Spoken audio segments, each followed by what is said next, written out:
پاکی جو ہے وہ نماز کی کنجی ہے۔ مفتاح الصلاۃ الطہور، حدیث شریف کے اندر آیا ہے کہ پاکی نماز کی چابی ہے کہ جیسے چابی کے بغیر تالا نہیں کھلتا، ایسے ہی پاکی کے بغیر نماز نہیں ہوتی۔ پھر پاک ہونا دو طرح سے ہوتا ہے، ایک ہوتا ہے نجاست حکمیہ سے، ایک ہو جاتا ہے نجاست حقیقیہ سے۔ نجاست حقیقیہ اس ناپاکی کو کہتے ہیں جو انسان کو دیکھنے میں نظر آتی ہے۔ مثال کے طور پر پاخانہ ہے، پیشاب ہے، خون ہے، یہ چیزیں ایسی ہیں جو انسان کو دیکھنے میں نظر آ جاتی ہے۔ اور ایک ہوتی ہے نجاست حکمیہ۔ نجاست حکمیہ اس نجاست اور ناپاکی کو کہتے ہیں جو انسان کو دیکھنے میں نظر نہ آتی ہے۔ مثال کے طور پر آدمی بغیر وضو کے ہے تو وہ دیکھنے میں نظر نہیں آ رہا کہ اس نے وضو کر رکھی یا نہیں کر رکھی۔ آدمی پھر نجاست حکمیہ کی دو قسمیں ہیں، ایک اصغر ایک اکبر۔ اصغر کہتے ہیں اس نجاست کو جس میں آدمی کا صرف وضو ٹوٹا ہوا ہو اور کچھ نہ ہو، اور نجاست حکمیہ اکبر اس ناپاکی کو کہتے ہیں کہ جس میں آدمی کا غسل ٹوٹا ہوا یعنی جنابت کی حالت میں ہوا ہے۔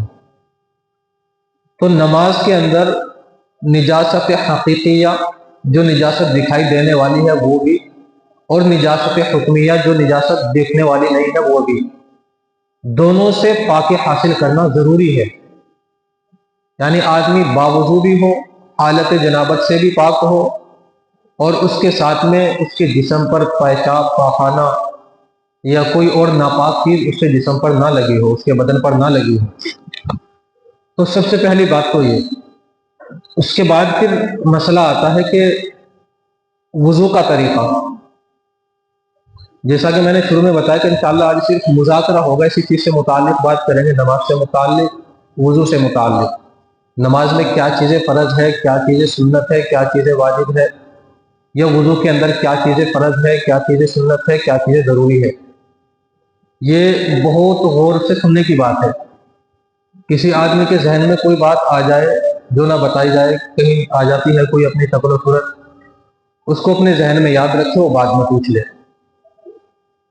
تو سب سے پہلے نماز کے لیے جو شروعاتی وقت ہوتا ہے ہمارا، وہ ہوتا ہے پاکی کا، جو میں نے بتا دیا کہ پاک ہو آدمی نجاست حقیقیہ سے بھی، نجاست حکمیہ سے بھی۔ اس کے بعد جب آدمی ان چیزوں سے پاک ہوتا ہے پھر نمبر آتا ہے وضو کا۔ تو وضو کے اندر بعض چیزیں سنت ہے اور بعض چیزیں فرض ہے۔ وضو کے اندر چار چیزیں فرض ہے کہ اگر آپ نے وہ نہیں کیا تو اس کے بغیر آپ کی وضو نہیں ہوگی، وضو نہیں ہوگی تو پھر نماز بھی نہیں ہوگی۔ اور وضو کے اندر بعض چیزیں سنت ہے کہ اگر آپ نے ان کو کر لیا تو آپ کی وضو مکمل ہو جائے گی سنت طریقے کے مطابق، اور اگر آپ نے ان چیزوں کو نہ کیا تو وضو تو ہو جائے گی لیکن سنت طریقے کے مطابق نہیں ہوگی، اس سے نماز بھی ہو جائے گی چاہے۔ تو وضو میں چار چیزیں فرض ہے کہ جن کے بغیر آدمی نماز کے لیے بالکل کھڑا ہی نہیں ہو سکتا۔ نمبر ایک، دونوں ہاتھوں کو آدمی کوہنیوں سمیت دھوئے۔ ایک ترتیب ہوتی ہے، یعنی خلاصہ مار کے ان ساری چیزوں کو دھونا ہے۔ کبھی یہ بھی ہو جاتا ہے کہ پہلے نمبر پہ بیان کیا جاتا ہے کہ پیشانی کے بالوں سے یہاں سے لے کے اور تھوڑی کے نیچے تک، ایک کان کی لو سے، کان کی لو اس کو بولتے ہیں، یہ جو ہوتی ہے یہاں پہ، ایک کان کی لو سے دوسرے کان کی لو تک پورا چہرہ دھونا، یعنی یہ پورا کا پورا آ گیا اس کے اندر۔ اگر آدمی کے چہرے پر داڑھی ہے، جو کہ ہر مسلمان کے چہرے پر ہونی چاہیے، تو اگر داڑھی اتنی کھلی ہوئی ہے کہ جس کے اندر کھال نظر آتی ہے، بہتوں کی ہوتی ہے کہ اس کے اندر کھال نظر آتی ہے، بال زیادہ گھنے نہیں ہوتے اس کے اندر، تو اس کے لیے حکم یہ ہے کہ وہ آدمی اپنے کھال تک پانی پہنچائے، وہ ضروری ہے اس کے لیے۔ اور اگر داڑھی جو ہے وہ بالکل گھنی ہے، کھال نظر نہیں آتی، جیسے مثال کے طور پر ہماری دیکھ رہے یہاں سے کھال نہیں نظر آ رہی، بہت سی جگہ سے کھال نظر آ جاتی ہے، تو اگر کھال نظر نہیں آ رہی تو اس صورت میں حکم یہ ہے کہ آدمی جو بال دکھائی دے رہے ہیں وہاں اوپر ان کو ضرور بھگو دے۔ باقی پھر داڑھی کے اندر خلال کرنا انگلیوں کے ذریعے سے، انگلیاں بھگو کر ڈالنا، پھر یہ سنت ہے۔ नंबर एक तो ये हो गया पेशानी के बालों से ठोड़ी के नीचे तक एक कान की लोचा पूरा चेहरा धोना। और नंबर दो, दोनों हाथ कोहनियों समेत धोना, यानी दोनों हाथ यहाँ तक धोना। ये पूरे का पूरा वजू के अंदर ये फर्ज है कि अगर आदमी ने ये पूरे नहीं धोए तो वजू नहीं होगा। और तीसरी चीज, चौथाई सर का मसाह करना। चौथाई सर के मसे का मतलब ये होता है कि मिसाल के तौर पर हम अपने सर के 4 हिस्से कर लें, अपने सर को 4 हिस्सों में तकसीम कर लें, तो फिर किसी भी चौथाई हिस्से का आदमी ने मिसाल के तौर पर यहाँ से आदमी ने फेर लिया यहाँ तक इतना, तो आदमी का मसा हो गया। इमाम शाफी के नजदीक अगर आदमी हल्का सा 2-3 बालों पे भी हो जाए, 2 उंगलियों के बकदर उनके यहाँ हो जाता है, लेकिन हमारे इमाम अबू हनीफा रहमतुल्लाह अलैह के नजदीक चौथाई सर का मसा करना फर्ज है। अगर इससे कम मसा हुआ तो फिर उस सूरत में वुजू नहीं होगा। और फिर दरमियान में एक चीज ये कि अगर हम जब मसा करेंगे तो मसा के लिए नया पानी ले, या जो हमारे हाथ भीगे हुए हैं उसी से मसा कर ले। तो अगर हमारे हाथों पर पानी है, हमारे हाथ गीले हैं, तो उसी से मसा कर सकते हैं। और अगर हाथों पर पानी नहीं है तो उस सूरत में जो है कि दोबारा से हाथ गीला करे, उन हाथों को गीला करके फिर अपने सर पर फेरे। मुकम्मल सर का मसा करना, पूरे सर का मसा करना जैसा कि हम करते हैं, तो वो सुन्नत है, वो करना फर्ज नहीं है लेकिन सुन्नत है। लेकिन सुन्नत के अंदर बरकत होती है कि जब आदमी सुन्नत को जिंदा करता है, अल्लाह ताला की तरफ से उस चीज के अंदर खैर बरकत आ जाती है। तो नमाज के अंदर अकमलियत और मुकम्मलियत आ जाती है जब आदमी सुन्नत तरीके से वुजू करता है। तो ये 3 चीजें हो गई। और चौथी चीज है दोनों पाँव को टखनों समेत धोना। अगर आदमी के टखने नहीं धोए गए, पाँव पे पानी आ गया, तो सूरत में भी वुजू नहीं होगा जब तक आदमी के टखने ना धोए जाए। तो ये 4 चीजें ऐसी हैं वुजू के अंदर जो फर्ज है, पूरे चेहरे का धोना, दोनों हाथ कोहनियों समेत धोना, और चौथाई सर का मसा करना, दोनों पाँव टखनों समेत धोना। ये 4 चीजें वुजू के अंदर फर्ज है। फिर 8 चीजें ऐसी है कि जिनसे वुजू टूट जाता है। अगर आदमी बावुजू है तो उसका वुजू टूट जाता है। गुस्ल जो है वो 2 सूरतों में टूटता है।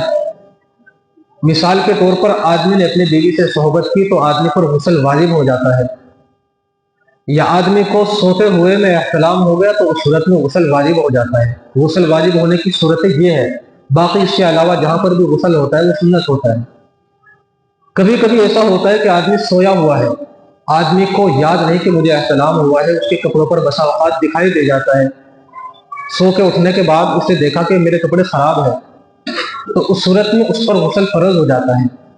और कभी कभी ऐसा होता है कि आदमी सोया हुआ है, आदमी ने ख्वाब में देखा कि उसको एहतलाम हो गया किसी वजह से, लेकिन बाद में जब वो उठा तो उसने देखा कि उसके कपड़ों पे कुछ नहीं लगा हुआ है, बिल्कुल सही साफ सुथरे हैं, तो उस सूरत में उस पर फिर गुस्ल वाजिब नहीं होता। नापाकी आने की सूरत में गुस्ल वाजिब होता है। फिर 3 चीजें होती है, एक होती है मजी, एक होती है वदी, एक होती है मनी। मजी उस चीज को बोलते हैं जो मर्द को या औरत को, औरत से सोहबत करते वक्त, सोहबत करने से पहले, या आदमी को नफ्स के अंदर आदमी के कुछ जोश पैदा हुआ, उस सूरत में मजे की सूरत में हल्का सा पानी सा निकल जाता है। और एक होती है वदी, वदी बोलते हैं धात की बीमारी को भी बोल देते हैं, जो बीमारी की वजह से वैसे ही पानी सा निकल जाता है। इन दोनों सूरतों में आदमी का वुजू टूटता है, गुस्ल नहीं टूटता। इसमें हुक्म यह है कि जहां पर नापाकी लगी हो उसको साफ कर ले, उसको धो ले, इस्तिंजा कर ले, फिर वुजू कर ले। इसी तरह से नमाज सब चीजें हो जाएंगी। लेकिन अगर मनी निकली है आदमी की, मनी उसको बोलते हैं जो खूब शहवत के साथ इंसान को उसके जिस्म से खारिज होती है, तो अगर मनी निकलती है तो उस सूरत में इंसान पर फिर गुस्ल फर्ज हो जाता है, उसके बगैर काम नहीं चलता। तो वुजू को तोड़ने वाली 8 चीजें हैं। नंबर 1, पाखाना पेशाब करना, या इन दोनों रास्तों से किसी और चीज का निकल जाना। मिसाल के तौर पर खून निकल गया या कोई और चीज निकल गई, मिसाल के तौर पर किसी को बीमारी है, कोई कीड़ा निकल गया, कोई और चीज निकल गई, तो उस सूरत में भी आदमी का वुजू टूट जाता है। पेशाब के या पाखाने के रास्ते से कोई भी चीज निकले, उस सूरत में आदमी का वुजू टूट जाता है। नंबर 2, रेत का निकल जाना, यानी जिसको बोलते हैं पाद आ जाना, हमारी जुबान में आसान सा लफ्ज़। चाहे थोड़ा हो चाहे ज्यादा हो, कभी कभार ऐसा हो जाता है कि आदमी को हल्का सा निकला तो आदमी सोचता है कि हल्के से कुछ नहीं होता, तो चाहे ज्यादा हो चाहे थोड़ा हो, दोनों सूरतों में वुजू टूट जाता है। एक चीज होती है कि आदमी के पेट में कभी गुड़गुड़ सी होती रहती है, आदमी की रीत खारिज नहीं होती, कभी वैसे गुड़गुड़ पे होती रहती है, तो उस सूरत में वुजू नहीं टूट जाता जब तक यकीन ना हो जाए। दो हो गई। नंबर 3, बदन के किसी भी मुकाम से, कहीं से भी आदमी के जिस्म से खून या पीप निकलकर बह जाए, उस सूरत में वुजू टूट जाता है। इस चीज को याद रखिए, बह जाए। अगर जिस्म से खून निकला है या पीप निकला है लेकिन वो बहा नहीं, वो अपनी जगह पे रुक गया, तो उस सूरत में वुजू नहीं टूटता। और इसमें एक चीज ये भी है कि वो ऐसी जगह पर बहे जिसका वुजू के अंदर या गुस्ल के अंदर होना जरूरी है। मिसाल के तौर पर आदमी की आंख के अंदर कोई दाना सा निकला हुआ है, उसमें से कुछ राद निकली या कुछ पानी सा निकला, वो फुहारे की शक्ल में निकला, वो बाहर नहीं आया वो, तो उस सूरत में उसका वुजू नहीं टूटेगा। लेकिन अगर वो पीप निकलकर बाहर आ गई तो उस सूरत में उसका वुजू टूट जाएगा। नंबर 4, नमाज के आदमी सो गया, और सोया आदमी इस कैफियत से कि अगर मिसाल के तौर पर, एक तो आदमी नमाज की हालत में सो गया सुन्नत की कैफियत से, आदमी सुन्नत तरीके से सजदा कर रहा है, उस हालत में उसको नींद आ गई तो वुजू नहीं टूटता। लेकिन अगर आदमी ऐसी हालत में सोया कि मिसाल के तौर पर किसी चीज से टेक लगाई हुई है, लौ उजीला लसक़ता, वो चीज हटाई वो आदमी गिर जाएगा, तो उस सूरत में वुजू टूट जाता है।